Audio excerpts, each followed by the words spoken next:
உனக்கு முட்டைக்கோஸ் ஞாபகம் இருக்கு, அவங்க அண்ணன் உருளைக்கிழங்கு ஞாபகத்துக்கு வரல. அட போங்கதான்.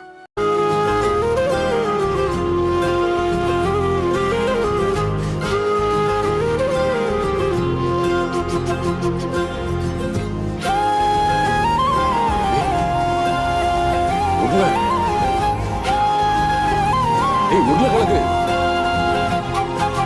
நீயாரா?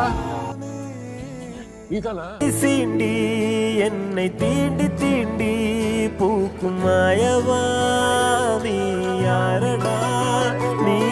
வேண்டி வேண்டி அன்பு காட்டும் உறவா